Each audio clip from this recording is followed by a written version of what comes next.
Hebreos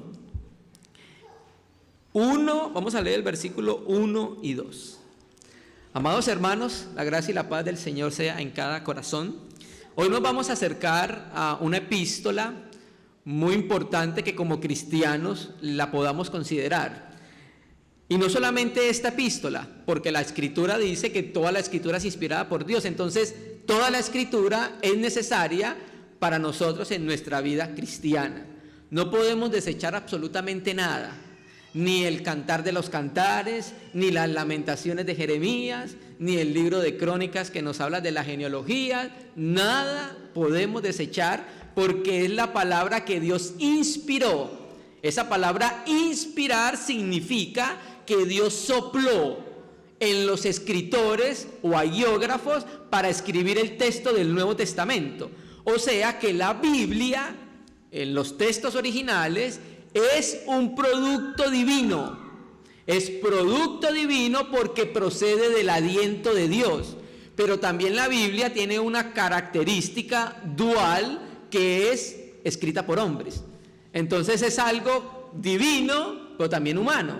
Porque a nosotros nos dicen, ¿usted cree en este libro sabiendo que fue escrito por hombres? Pues ¿qué vamos a decir nosotros? Pues claro que fue escrito por hombres porque Dios utilizó a los hombres, utilizó sus características, sus pensamientos, ¿cierto? Sus rasgos para poder escribir el texto del Nuevo Testamento. Entonces eso es una verdad, no es toda la verdad, pero es una verdad que Dios utilizó a los hombres para escribir la Biblia.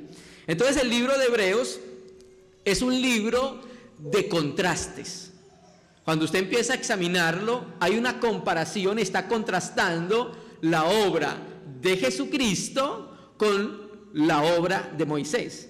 Está comparando a Jesucristo con los ángeles, está comparando a Jesucristo con Moisés, está comparando a Jesucristo con Aarón, está comparando el nuevo pacto con el antiguo pacto, está comparando las promesas del antiguo pacto con las promesas del nuevo pacto. Entonces es un libro de contrastes y el escritor lo da para poder hablar de la superioridad y la supremacía de nuestro Señor Jesucristo. Vamos a leer 2 versículos, luego lo voy a leer de la versión Bover Cantera. Dios, habiendo hablado muchas veces y de muchas maneras en otro tiempo a los padres por los profetas, en estos postreros días nos ha hablado por el Hijo, a quien constituyó heredero de todo y por quien asimismo hizo el universo. Empezamos entendiendo en estos versículos que Dios nos habló en un lenguaje que nosotros pudiésemos entenderlo. Primero, Dios nos habló por algo que se llama la revelación natural. ¿Qué significa eso? Que Dios cuando hizo la creación estaba hablándole a los hombres y les estaba diciendo, yo existo y yo fui el que hice todo lo que ustedes ven. Y eso Dios lo hizo para que los hombres, dice Pablo, cuando estuvo en Atenas, palpando de alguna manera puedan hallar y buscar y encontrar a un creador de todas las cosas. Pero hay algo que se llama la revelación especial y es la revelación a través de la palabra. Entonces Dios nos habló de una manera natural, por la naturaleza, por la creación, y nos habló de una manera especial por medio de su palabra. Por medio de la creación no pudiésemos conocer más a profundidad cómo es el carácter del Creador. Podríamos entender que Dios es grandioso, que Dios es poderoso para crear las cosas de la nada. La creación es nihilo. Pero no pudiésemos conocer mucho más de la personalidad o el carácter de Dios. Entonces Dios se revela de una manera especial a través de la palabra, ¿cierto? Y empieza diciendo el texto que Dios habló muchas veces y de muchas maneras en otro tiempo a los padres. ¿Por quién? Por los profetas. O sea que Dios utilizó los profetas del antiguo pacto para hablar a Israel, ¿cierto? Y ahora va a contrastar la manera en que habló antes y la manera en que habla ahora. Muy superior. ¿Por qué muy superior? Porque ahora nos habla a través de ¿quién? Del verbo de Dios, a través de Jesucristo. Y el hablar de Dios en Jesucristo es muy superior al hablar de Dios en los profetas. ¿Por qué? Porque en Jesucristo se encuentra toda la plenitud de lo que Dios es. En los profetas no. Bueno, Isaías era un hombre santo. Y usted mira a Samuel, era un hombre santo. Pero no era la plenitud de Dios, hermano. Entonces Dios solo podía hablar parcialmente. Entonces aquí cuando quiero traer esta traducción, mire cómo traduce. Versión Bover Cantera. Dios que en los tiempos pasados, mire cómo dice, muy fragmentariamente. Usted sabe qué es fragmentariamente, ¿cierto? Por porciones, por fragmentos, ¿cierto? Eso es lo que dice el texto griego. Muy fragmentariamente y variadamente ha hablado a los padres por medio de los profetas. Al fin de estos días nos habló a nosotros en la persona del Hijo, a quien constituyó heredero de todas las cosas y por quien hizo también los mundos, amados hermanos, ¿cierto?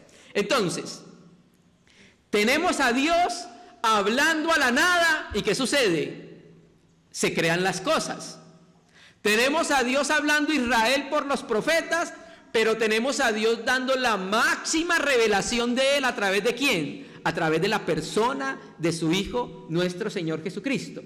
Entonces, hermano, colocamos esto como base, porque vamos a leer una porción del libro de Hebreos, donde va a resaltar la manera en que Dios nos habló, y donde nos va a mostrar cuál debe ser nuestra reacción a lo que Dios nos ha hablado, colocando como ejemplo el pueblo de Israel, porque recuerde que Dios le habló a Israel también, amados hermanos, ¿cierto?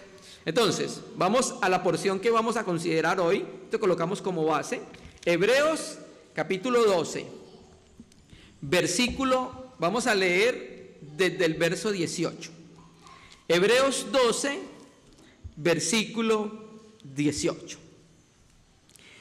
Si alguien quiere conocer al Padre, acérquese al Hijo de Dios. Recuerde que el Hijo de Dios dijo, los apóstoles le dijeron, Felipe, Señor, muéstranos al Padre y ya nos es suficiente para nosotros. Y el Señor le dijo, oye, Felipe, hace tanto tiempo que estoy con vosotros que no te has dado cuenta que el que me ve a mí ve al Padre. Y tenemos que hacer una aclaración. No que el que veía a Jesús veía a la persona del Padre. ¿Por qué? Porque el Padre no es el Hijo y el Hijo no es el Padre. Pero veía al Padre, ¿por qué? Por imagen. Colosenses 1:15 que dice, Él es la imagen del Dios invisible. Entonces cuando los discípulos veían a Jesús, veían al Padre en imagen, ¿cierto? Entonces, vamos a leer Hebreos 12, versículo, vamos a leer desde el 18 hasta el 29, pero ciertamente lo que vamos a considerar es a partir del verso 25.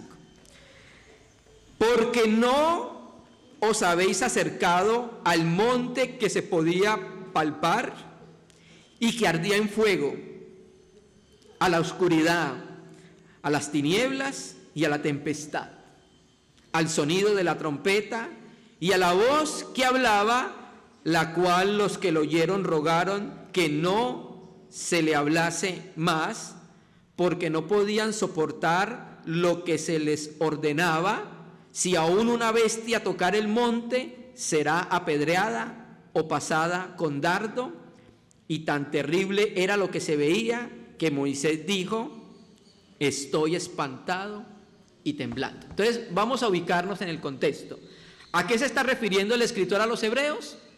A cuando Dios habló en el monte Sinaí, ¿cierto? Yo sé que en Semana Santa pasan muchas películas de la Biblia y entre ellas Moisés la pasan muchas veces. Y recuerdan esa imagen donde está la montaña en el Sinaí y hay oscuridad, hay relámpagos, hay truenos, ¿cierto? No era algo agradable, si usted se acercaba a eso, incluso daba hasta miedo, ¿cierto? Entonces el escritor a los hebreos dice, la iglesia, nosotros, y cuando nos refiero a nosotros, no solamente al grupo de hermanos que estamos acá, cuando digo iglesia, nos referimos a todos los redimidos en la faz de la tierra. Los redimidos hacen parte de la iglesia, hacen parte del cuerpo de Cristo. Entonces el escritor a los hebreos dice, le está diciendo a los hebreos, ustedes no se acercaron a oír hablar a Dios en el monte Sinaí. Ninguno de ustedes y ninguno de nosotros nos acercamos al monte Sinaí para escuchar a Dios hablar, ¿cierto? Que fue una escena terrible para Israel, tanto así que Israel le dijo a Moisés, no queremos escuchar más a Dios, queremos que tú seas el mediador y cualquier cosa que Dios tenga que decirnos, lo diga a través de usted. ¿Listo? Era terrible lo que ellos veían, que se espantaron tanto que dijeron, no nos hable más Dios, háblanos a través de Moisés, que era el siervo que Dios había escogido. Entonces empieza diciéndoles, trae a la memoria a los hebreos ese pasaje y les dice, ustedes no se acercaron a escuchar la voz de Dios allá, sino ¿a dónde? Verso 22, sino que os habéis acercado al monte de Sión, o sea, contrastándolo con el monte Sinaí. ¿Qué es el monte de Sión? Bueno, el monte de Sión es donde Dios habla, pero no habla de la misma manera que el Sinaí, ¿cierto? Sión era la capital de la ciudad en el tiempo de David, era la ciudad de Dios, era la ciudad del rey, ¿cierto? Entonces Sión es la ciudad de la Jerusalén, la celestial, ¿listo? Entonces, sino que os habéis acercado al monte de Sión, ojo, a la ciudad del Dios vivo, Jerusalén, la celestial. Ojo, la Jerusalén celestial tiene dos niveles o dos estadios. La Jerusalén celestial hoy la componen los creyentes sobre la faz de la tierra. Esa es la Jerusalén celestial.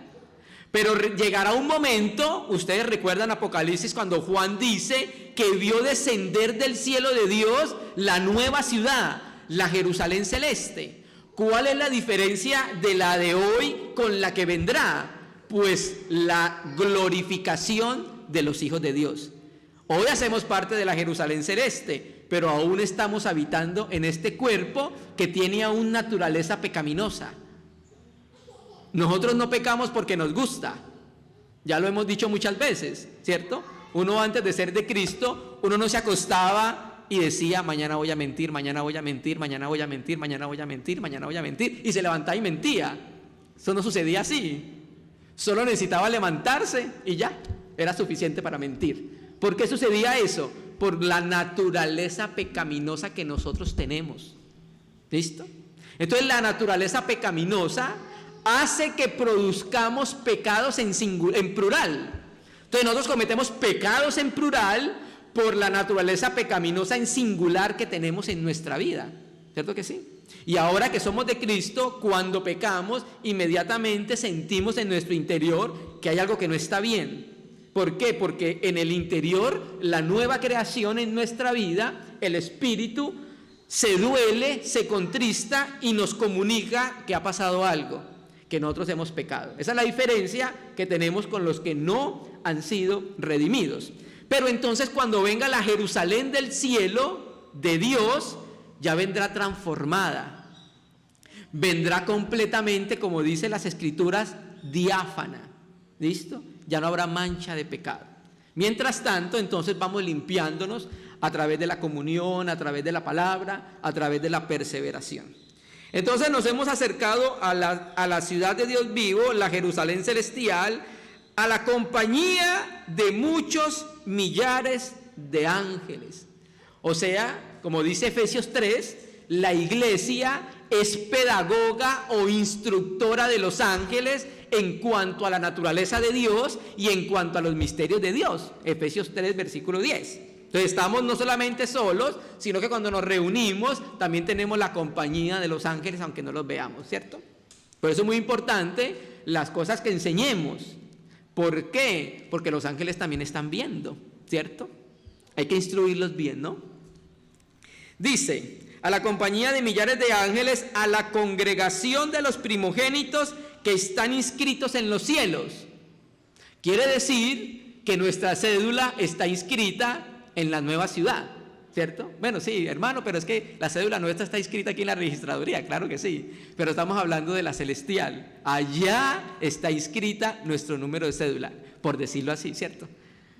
Entonces, dice: a la congregación de los primogénitos que están inscritos en el cielo, a Dios, el juez de todos, a los espíritus de los justos hechos perfectos, ojo, y nos hemos acercado a Jesús, el mediador de un nuevo pacto, porque antes había otro mediador en el antiguo pacto. ¿Quién era? Moisés. Él era el mediador del antiguo pacto. Ahora nos acercamos a Jesús, el mediador de un nuevo pacto. Moisés no dio su sangre para que se pudiera hacer el antiguo pacto. Moisés lo que hizo fue que sirvió como mediador del antiguo pacto. Ahora tenemos a Cristo, por eso es superior este nuevo pacto, porque Él mismo con su sangre hizo que nosotros pudiéramos entrar a este nuevo pacto con Dios, ¿cierto? A Jesús, el mediador de un nuevo pacto, y a la sangre rociada que habla mejor que la de Abel. Pues claro que sí. Recuerda que Génesis dice que la sangre de Abel, ¿qué decía? Clamaba por justicia. En cambio, la sangre de Jesucristo lo que clama es por perdón, hermano. Da un mejor testimonio. 25. Entonces leímos todos estos versículos para llegar a la parte que vamos a considerar. Dice el texto: mirad, no desechéis al que habla. Empezamos diciendo que la exhortación que traía el escritor a la epístola a los hebreos era recordarle que Israel en el desierto desechó las palabras de Dios. Puede leer el libro de Números, el libro de Deuteronomio, y se va a dar cuenta que constantemente Israel desechó y rechazó la revelación que Dios daba por Moisés. Ahora el escritor a los hebreos le dice a la iglesia, a los receptores originales de la carta, y también nos dice a nosotros, a través de un mandamiento. Esto no es opcional, es un mandamiento, porque la forma verbal es en imperativo. O sea que hay un mandamiento de Dios para la iglesia. ¿Cuál? Mirad, no desechéis al que habla. Dios habló a Israel por medio de Moisés, ¿cierto? Y Dios habló a Israel en el monte Sinaí. Entonces, ¿por qué empieza diciendo que no desechemos al que habla? Porque ahora Dios nos habló desde el trono por medio de Jesucristo a través del Evangelio. Es una revelación muy superior a la revelación que se dio en el antiguo pacto. Y esta revelación que Dios nos la dio completa en la persona de su Hijo. Entonces nosotros como cristianos tenemos un mandamiento de no echar aparte el testimonio que Dios nos ha dado, hermano. Mirad que no desechéis al que habla. Y va a explicar por qué. Lea su Biblia, hermanos. Porque si no escaparon aquellos que desecharon al que los amonestaba en la tierra, mucho menos nosotros si desecharemos al que amonesta desde los cielos. Dios dio mandamientos a Israel desde el monte Sinaí a través de su siervo Moisés. Dio las leyes, las tablas de las leyes, el decálogo, las 10 palabras. Dio diferentes tipos de leyes porque Israel era un pueblo santo. Era un pueblo que había sido apartado para Dios. Y esa nación santa debía tener leyes que lo llevaran a vivir la experiencia de vida diferente a las demás naciones. Por eso cuando Israel va a entrar a la tierra prometida, recuerde que en esta tierra prometida vivían los cananeos. Y entonces Dios le dijo a Abraham en Génesis 15, Abraham, tu descendencia va a ser esclava en la tierra de Egipto. Pero mire la palabra que utiliza, cuando llegue el colmo del pecado de la nación de Canaán, yo voy a intervenir. Entonces quiere decir que cuando Dios envió a Israel a tomar la tierra prometida, era el colmo de la vida pecaminosa de los cananeos, ¿cierto? Y por eso cuando Israel va a entrar a la tierra prometida, Levítico 18, 19 y 20 le da unos mandamientos. Por ejemplo, le dice: no verás la desnudez de tu madre, ¿recuerda? No verás la desnudez de tu padre, ¿recuerda? No cocerás en leche el cabrito con la madre. ¿Qué eran estos mandamientos? Bueno, eran leyes que iban a demostrar, si las vivía Israel, de que era una nación apartada del mundo pecaminoso. ¿Por qué? Porque la nación de Canaán hacía todas estas prácticas. Los padres se acostaban con las hijas, los hijos con las madres, ¿cierto? Y tenían todo tipo de perversión sexual y todo tipo de perversión en toda su conducta. Entonces por eso Dios le establece un límite a Israel y le dice: usted no va a ser como ellos. ¿Y cómo Dios iba a regular la conducta de su pueblo? A través de la palabra, a través de los mandamientos. Entonces, ¿qué pasó con Israel cuando desechó la palabra del Señor? Bueno, ya sabemos lo que sucedió, ¿cierto? Murieron todos tendidos en el desierto como juicio de Dios a ellos, por desechar al que les hablaba desde la tierra. Entonces el escritor a la epístola a los hebreos le dice: ahora considere, ¿usted cree que si Dios habló solo desde la tierra y esos sufrieron un castigo, una disciplina, no cree que ahora los que desechan al que habla desde los cielos? Y cuando se refiere a esa palabra desde los cielos, quiere decir que nos está hablando a través de su Hijo, a través de los apóstoles y a través de los profetas, a través del Espíritu Santo. Entonces ahora es una pregunta retórica: si ellos fueron disciplinados por desechar al que les hablaba desde la tierra, ¿qué sucederá con aquellos que desechan al que nos dio la mayor revelación, la más plena, en la persona de su Hijo Jesucristo? Por eso empezamos diciendo: Dios habló a los padres por los profetas fragmentariamente, no completamente, no plenamente, sino que en la persona del Hijo, porque el texto griego dice que nos habló en Hijo.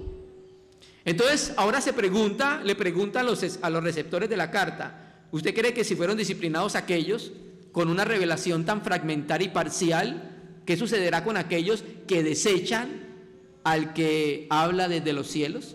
Entonces, hermano, empezamos diciendo en el día de hoy que la exhortación es a no desechar las palabras del Señor, porque Él nos habla desde los cielos, hermanos amados. Y cuando hablamos de las palabras de Dios, nos estamos refiriendo a la palabra escrita. Dios nos habló en ella, hermanos amados. Pues si no escaparon aquellos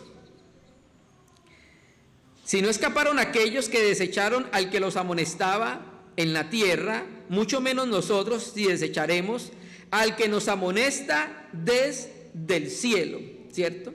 Entonces, la voz de Dios en aquel tiempo tronó en el monte Sinaí. Ahora la voz de Dios truena desde el cielo, hablándonos por medio del Evangelio, amados hermanos, ¿cierto? Verso 22. Verso 26, la voz del cual, ¿la voz de quién? La voz de Dios, conmovió entonces la tierra. La voz de Dios en ese tiempo, ¿qué hizo? Conmovió la tierra o el monte Sinaí. Vamos a ver a qué se refiere eso. Obligatoriamente tenemos que ir a Éxodo para entenderlo. Éxodo 19, vamos a Éxodo 19, hermanos. Éxodo 19,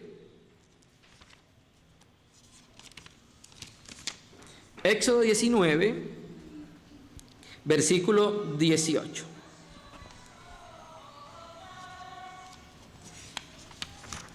Éxodo capítulo 19, versículo 18, dice: todo el monte Sinaí humeaba, porque Yahvé había descendido sobre él en fuego, y el humo subía como humo de un horno, y todo el monte se estremecía en gran manera, amados hermanos.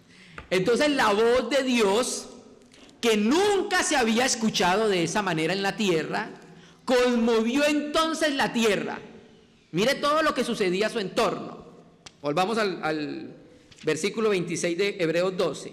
La voz del cual conmovió entonces la tierra. Ojo, pero ahora ha prometido diciendo, aún una vez y conmoveré no solamente la tierra, sino que, sino el cielo. Oye, hermanos,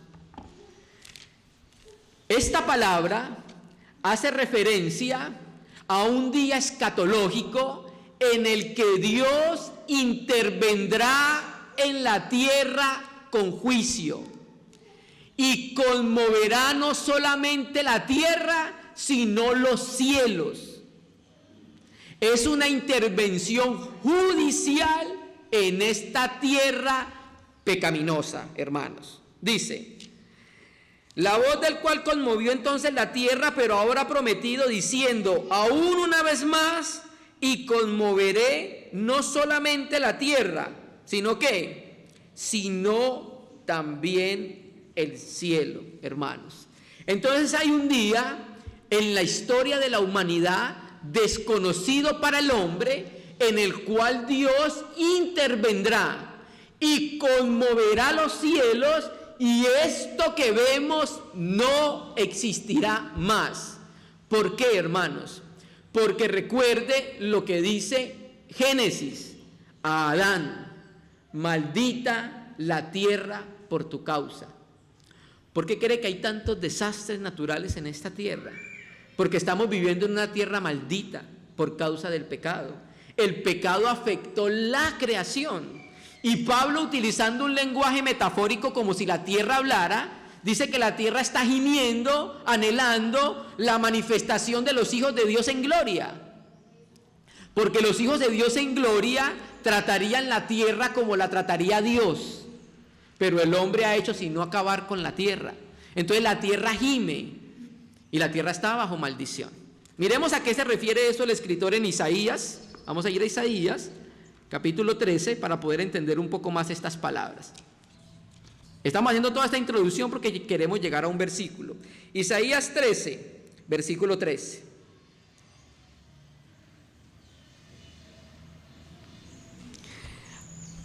Ahora, la conmoción que va Dios a hacer en ese día va a ser una conmoción cósmica que va a suceder en todo el universo, hermanos. Isaías 13:13 dice: porque haré estremecer los cielos y la tierra se moverá de su lugar, y en la indignación de Yahvé, de los ejércitos, y en el día del ardor de su ira. Entonces, hermanos, Dios le está hablando a los hebreos, diciéndole: no desechen al que habla desde la tierra, no lo desechen al que conmovió entonces en aquel tiempo la tierra, porque él mismo va a conmover cósmicamente los cielos, ¿cierto? Sigamos leyendo, versículo 27.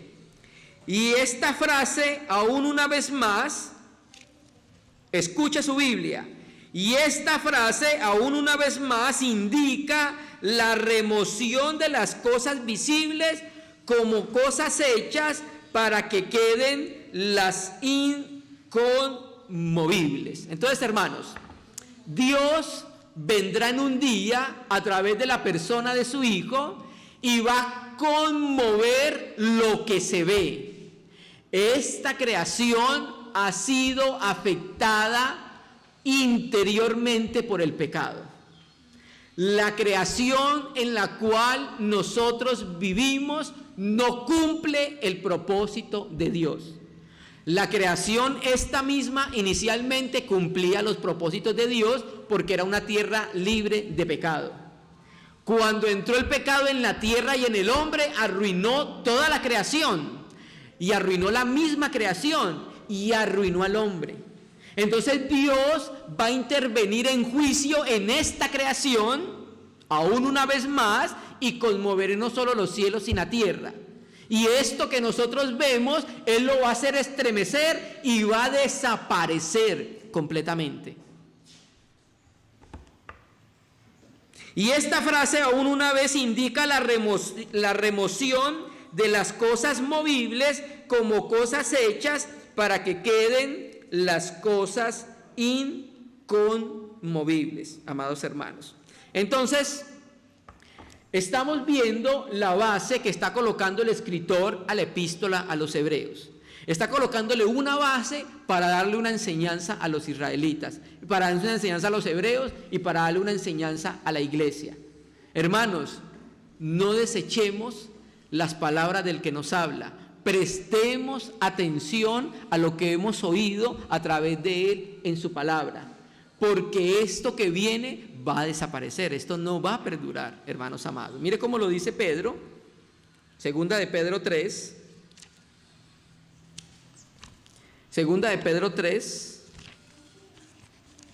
versículo 10, segunda de Pedro 3, versículo 10, y marque Hebreos, que vamos a volver ahí. Segunda de Pedro 3, 10, pero el día del Señor vendrá como ladrón en la noche, en el cual, escuche su Biblia, los cielos pasarán con gran estruendo y los elementos ardiendo serán deshechos y la tierra y las obras que en ella hay serán ¿qué? Quemadas. Quiere decir entonces que Dios va a quitar esta naturaleza afectada por el pecado en una intervención que se llama el día del Señor, ¿sí? Y dice que en ese día del Señor las cosas serán conmovibles, o sea, las cosas que pueden ser conmovidas, todo esto que vemos nosotros, van a ser quitadas. ¿Para qué? Para que le den paso a las cosas que nunca van a ser conmovidas. O sea que lo que viene es muchísimo mejor. Si esto le parece bonito, lo que viene va a ser muchísimo mejor. O sea que esta no es nuestra morada final, pero tampoco nuestra morada final es los cielos yendo de nube en nube con un arpa cantando y tocando. No, nosotros vamos a vivir en una tierra, vamos a ocupar un espacio geográfico a través de materia en los cuerpos resucitados en un lugar que se llamó cielo nuevo, tierra nueva y la nueva ciudad, la Jerusalén celeste. Entonces, hermano, todas estas cosas, dice Pedro, van a ser quemadas por el fuego. Por eso cuando vemos Apocalipsis 20, el juicio del trono blanco, Juan es llevado a la visión y Juan dice que ve el trono blanco y trata de ver algo más para poder ubicar a los receptores de la epístola, del libro Apocalipsis, para decirles dónde están. Pero Juan mira y dice, oye, no encuentro el cielo y la tierra, no lo veo, pero tampoco veía el cielo nuevo y la tierra nueva. Eso es un tiempo, como un espacio para darle paso a la nueva creación. Entonces, esto que vemos va a ser deshecho, hermanos. El fuego va a consumir todas estas cosas.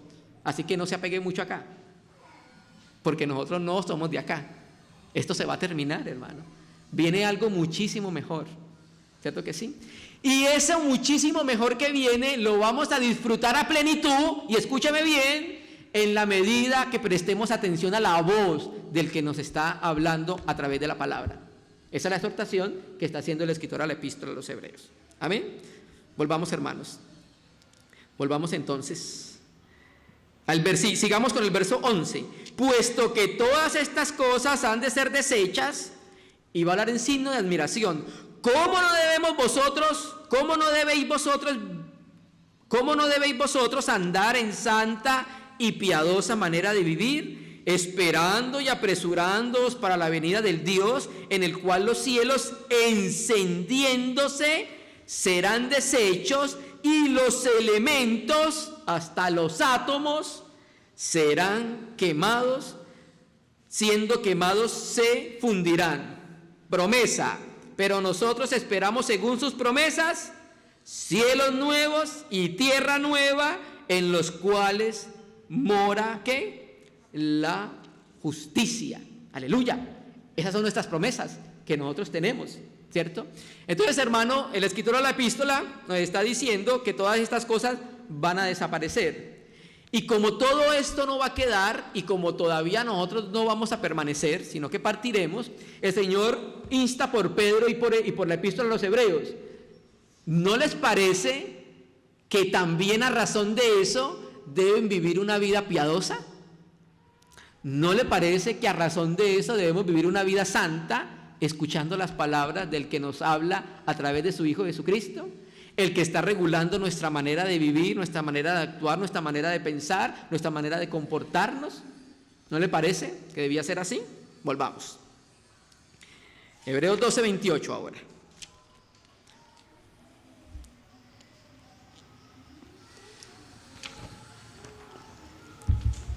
Hebreos 12:27 primero, y esta frase aún una vez indica la remoción de las cosas movibles, como son cosas hechas, para que queden las inconmovibles.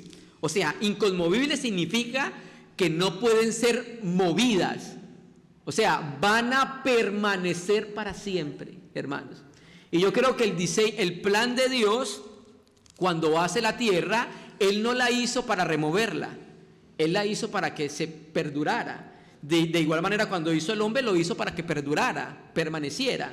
Pero el pecado entró y afectó todas estas cosas, hermano, ¿cierto? Entonces Dios diseña un plan de acuerdo a su prognosis, y en ese plan diseña un nuevo cielo y una nueva tierra. ¿Por qué cree que la Biblia nos llama a nosotros nueva creación? ¿Por qué creen, hermanos? Porque nosotros vamos a vivir en una nueva creación. El cielo que vamos a ver, la tierra que vamos a ver, va a ser nueva. Debe ser muy parecida a esta, porque la Biblia dice en el que está sentado en el trono en Apocalipsis: he aquí yo hago todas las cosas nuevas. Es como si dijera: estas que yo hice y se perdieron, las voy a volver a hacer, pero nuevas. Lo mismo pasó con nosotros. El Señor tuvo que hacernos nuevo a nosotros. Ustedes recuerdan en Jeremías 18, cuando habla del alfarero, que Jeremías fue llevado a la casa del alfarero y vio que el alfarero trabajaba en una pieza de barro, y dice que el alfarero, dice que la pieza se le dañó en las manos del alfarero. ¿Y sabe qué dice el texto? Volvió a ser una nueva pieza, hermano. Eso es más o menos lo que pasó con nosotros. El Señor primero hizo una cosa para hacernos de nuevo. Nos mató. Uy, hermano, ¿usted cómo dice eso? Claro, eso que dice la Biblia. Nos dio muerte en Adán, primeramente. O sea, recuerda que nosotros morimos en Adán, y llevó a Adán a la cruz. Y en la cruz tuvo que matar al viejo hombre, porque Dios no iba a hacer nada más con ese hombre. Ese hombre no servía. Entonces lo lleva a la cruz y nos lleva a nosotros la cruz, y morimos con él. Entonces, a partir de que ahora ya estamos muertos, hace una nueva creación. ¿Y por qué nos hace nuevos? Porque vamos a vivir en un ambiente completamente nuevo. En ese nuevo lugar, en esa nueva tierra, pues habrán ciudades, habrán personas, aunque la Biblia dice que las cosas que Dios nos tiene preparada todavía no han subido al corazón del hombre, hermano. Incluso las películas que se imaginan paisajes bonitos, preciosos, cosas muy avanzadas, todavía no llegan ni al tobillo de lo que puede ser los nuevos cielos y la nueva tierra, lo que puede ser lo que nos espera, hermano. No sé cómo es, pero es maravilloso, ¿cierto? Entonces vale la pena, ¿cierto?, que nos estemos negando, vale la pena que estemos oyendo y prestando atención a las cosas que Él nos ha dicho, para que disfrutemos a plenitud todo lo que el Señor nos tiene. Amén. 29. Así que, 28. Así que, recibiendo nosotros un reino inconmovible, tengamos gratitud, y mediante ella sirvamos a Dios, agradeciéndole con temor y reverencia, amados hermanos, ¿cierto? Entonces acá nos dice una cosa: nosotros vamos a recibir un reino inconmovible. O sea, nosotros vamos a participar de un reino que nunca será movido. Un reino que nos introducimos en él en el momento del ejercicio de la fe en Jesucristo. Y cuando nosotros nos unimos con Cristo por la fe, todo lo que el Padre le dio al Hijo pasa a ser de la iglesia. ¿No lo dice el texto de la Biblia que somos herederos juntamente con Él? ¿Cierto? ¿Y cuál es ese reino? Vamos a leerlo en Colosenses, capítulo 1, Colosenses capítulo 1, ya le voy a decir qué versículo. 13, Colosenses 1:13, el cual nos ha librado de la potestad de las tinieblas y trasladado al reino de su Hijo amado, o al reino del Hijo de su amor. Entonces recuerda lo que dice la Biblia: el reino de Dios no es comida y no es bebida, sino poder, gozo en el Espíritu Santo. El reino de Dios no es comida ni vestido, ¿cierto? Bueno, con eso no quiere decir que nos vamos a vestir de una manera inapropiada, ¿cierto? No. Pero no quiere decir que para usted agradarle a Dios tiene que quitarse el anillo.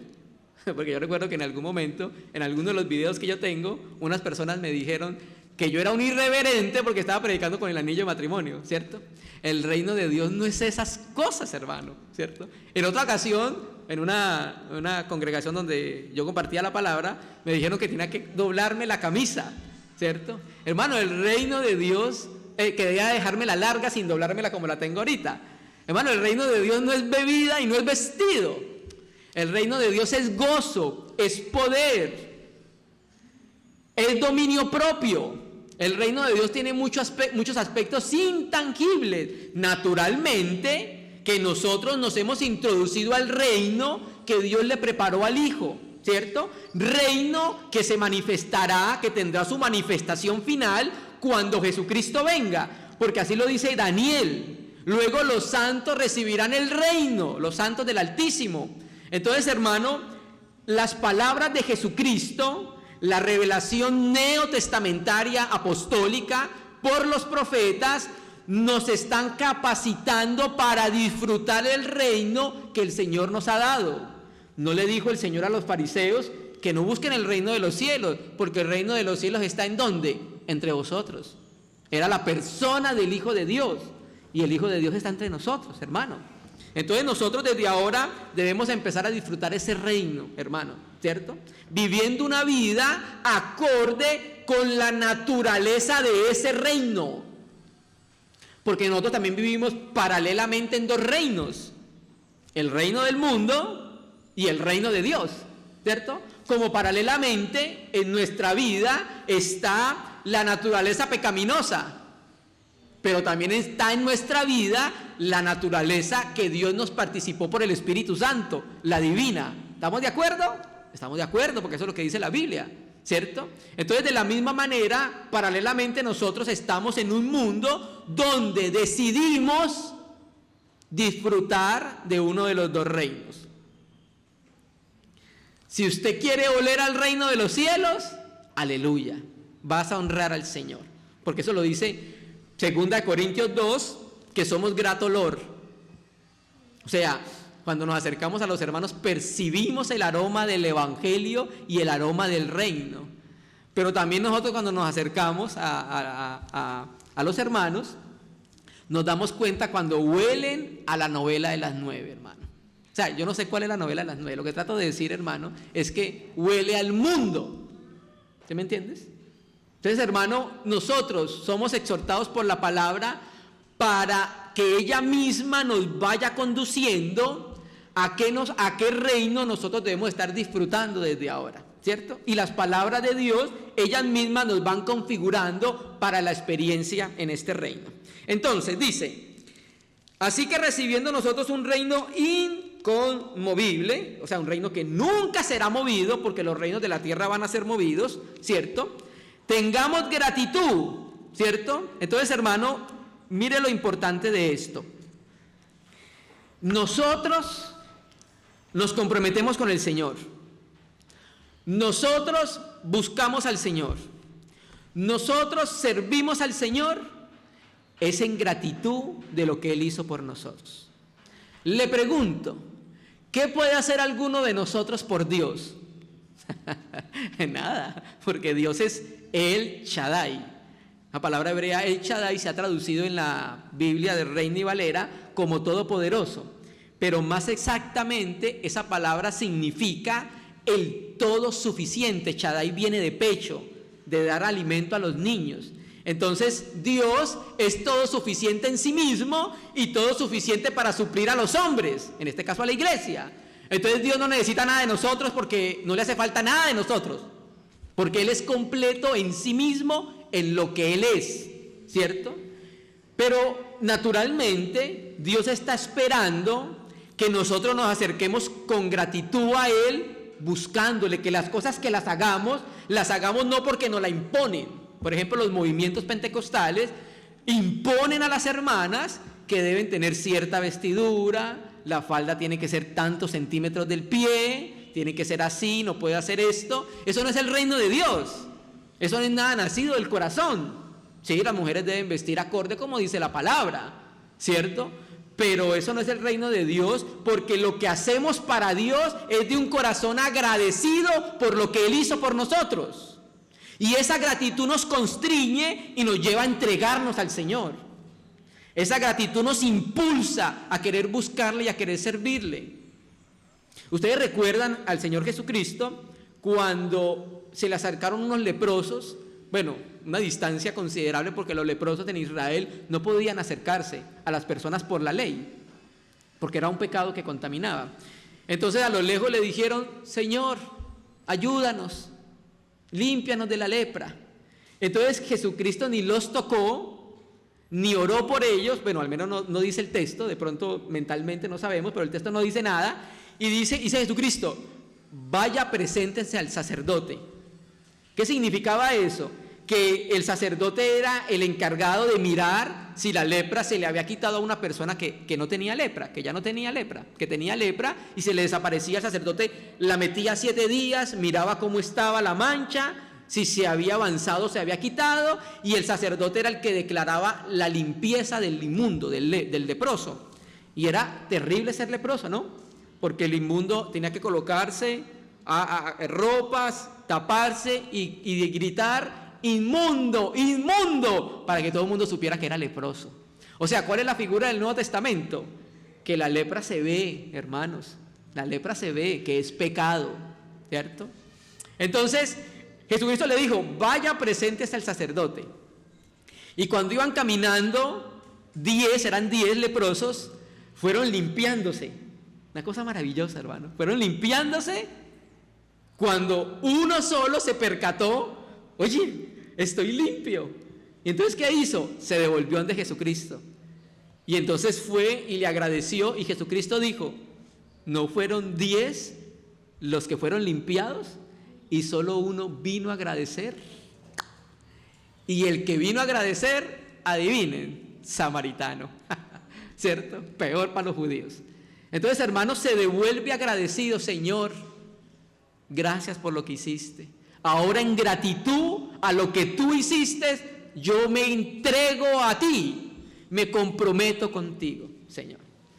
Cuenta la historia que Martín Lutero, uno de los reformadores, de los que estalló la reforma, porque habían pre-reformadores antes de él, como Wycliffe, como John Huss, hubo muchos pre-reformadores, Pedro Baldo, pero lo que pasa es que la importancia de Lutero es que ese día colocó las 95 tesis en la iglesia de Wittenberg, y eso era un 31 de octubre, y eso estaba, vea, eso hizo mucho impacto.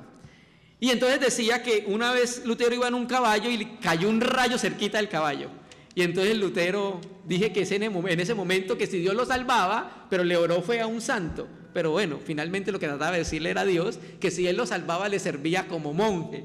Claro, lo salvó, entonces ¿qué tuvo que hacer? Irse de monje, ¿cierto? Y fue lo mejor que le pasó a ese hombre, porque ahí conoció al Señor, ¿cierto? Entonces lo que tratamos de decir, hermanos, es que nosotros no necesitamos que nos pase lo de Lutero, que nos caiga un rayo al lado para poder servir al Señor, ¿cierto? Que no necesitamos escuchar la voz de Dios como Israel en el monte Sinaí, que generó temor, para poder servir a Dios. Que solo por escuchar la sana palabra de la boca de Jesucristo, eso nos debe llevar a agradecerle al Señor y a servirle, hermanos. Amén. Entonces, hermano, la gratitud al Señor se expresa ¿cómo? Lea su Biblia. Tengamos gratitud y mediante ella, o sea, mediante el agradecimiento, la gratitud, ¿qué dice su Biblia? Sirvamos, ¿cierto? Sirvamos a Dios agradándole con temor y reverencia. Esta palabra sirvamos es la palabra griega latreu, y es una palabra muy parecida a la palabra griega liturgos. Yo sé que ustedes la han escuchado, la palabra griega liturgos. Esa palabra, estas dos palabras tienen que ver con el servicio que ofrecían los sacerdotes en Israel. Y es aquí donde queremos empezar a decir y a introducir el sacerdocio universal de los creyentes. Somos llamados por Dios a que le sirvamos en agradecimiento, pero también tengamos con Dios un servicio sagrado como lo hacían los sacerdotes en el antiguo pacto, ¿cierto? Entonces, Dios mediante, vamos a hablar entonces de cuál es el servicio que tenemos los sacerdotes hoy en el nuevo pacto dado por medio de la palabra, que son cosas básicas, ¿cierto? Que son cosas básicas y fundamentales para el cristiano. Entonces, hermanos, el testimonio visible de agradecimiento al Señor se reconoce en el servicio que nosotros prestamos a Dios, hermanos. Y no crea que usted no tiene nada que servir al Señor. Sí, todos somos sacerdotes en la casa de Dios. Así no haya estudiado 9 años, psicología, sociología, etcétera, etcétera, somos sacerdotes y lo vamos a mirar. Miremos entonces que el testimonio visible del auténtico servicio cristiano a Dios es el servicio. Vamos a 1 Tesalonicenses, vamos a leer un verso, capítulo 1, versículo 9. Ya vamos concluyendo.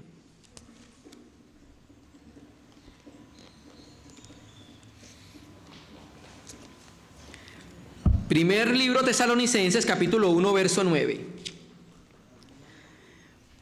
Los tesalonicenses, escucha su Biblia, porque ellos mismos cuentan de nosotros la manera en que nos recibisteis y cómo os convertisteis de los ídolos al Dios vivo. Los griegos, como todas las naciones politeístas, adoraban muchos muñequitos, pero muchos muñequitos, ¿cierto? Y los griegos, los tesalónicos, no eran la excepción, eran idólatras. Y recuerda lo que dice Pablo, detrás de cada muñequito de estos hay un demonio, porque finalmente la idolatría es adoración a los demonios, ¿cierto? Entonces los tesalónicos, cuando se convirtieron a Cristo, al Dios vivo y verdadero, ¿cierto? ¿Y cómo os convertiste de los ídolos? Ojo, para el servir al Dios vivo y verdadero. Entonces, hermano, piense en esto, considérelo. Considere el servicio que antes nosotros le dábamos a los que no eran dioses por naturaleza. ¿Por qué? Porque los muñequitos son de piedra, otros son de madera. Y esos no son por naturaleza Dios. ¿Por qué? Porque son de naturaleza mineral. En cambio, Dios es de naturaleza divina y de esencia divina, ¿cierto? Entonces, antes nosotros prestábamos un servicio a esos ídolos. Mayormente no debemos prestar un servicio al Dios verdadero, ¿cierto que sí? Amén, hermanos. Terminemos entonces el versículo 28. Porque también hay una exhortación a los receptores de la carta y a nosotros en este tiempo. Debemos servir a Dios por gratitud, porque Él nos amó, porque nos compró a precio de sangre, porque dio la vida de su Hijo por nosotros, ¿cierto? Eso debe ser suficiente para nosotros, para servirle. Pero recuerde que está colocando el ejemplo de Israel en el desierto y en el monte Sinaí, ¿cierto? Y también, ¿por qué más debemos servir a Dios con gratitud? Porque nuestro Dios es fuego consumidor. ¿Sí? Eso es un atributo de Dios que muy poco se predica. Es que el mejor atributo es que Dios es amor. Es más bonachón, entonces eso es mejor para nosotros, ¿cierto? Pero Dios también es fuego consumidor, hermanos. Entonces, Moisés advirtió al pueblo, esa palabra de que Dios es fuego consumidor, está en Deuteronomio, capítulo 4, verso 24. Y Dios advirtió al pueblo por Moisés, le dijo, Dios, aunque es amor, aunque lo sacó con poder, también es fuego consumidor. Y la evidencia es que Israel, todos quedaron tendidos en el desierto. Todo Israel que salió de Egipto quedó tendido en el desierto. Todos murieron como juicio del Señor por su pecado, amados hermanos. Entonces, ¿qué hacía Moisés? Estaba tratando de estimular la obediencia, la santidad del pueblo de Israel hacia Dios. Ahora el escritor a los hebreos se trata de estimular nuestra obediencia, una vida de santidad y una vida de servicio al Señor. No lo hagamos porque Él es fuego consumidor. Necesitamos saberlo, porque nosotros no podemos jugar con Dios. Porque una de las cosas más serias para el cristiano es ¿quién? Dios, hermanos. No hay nada más serio que la vida cristiana, porque tiene consecuencias eternas. Las consecuencias de nuestra vida cristiana hoy, de cómo la vivimos, se van a ver en la eternidad. Entonces, hermano, Dios es fuego consumidor y vamos a servirle no por eso. Debemos saberlo, que Dios es veraz, ¿cierto? Por eso es que Dios no podía perdonar al hombre solo por amor. ¿Por qué? Porque efectivamente el amor fue suficiente para salvar al hombre, para amar al hombre y salvarlo. Pero no solamente el amor fue el atributo que Dios utilizó para salvarnos. Porque si nos hubiera salvado solo por amor, había faltado a su mismo carácter. ¿Por qué? Porque Dios es un juez justo y es consumidor del pecado.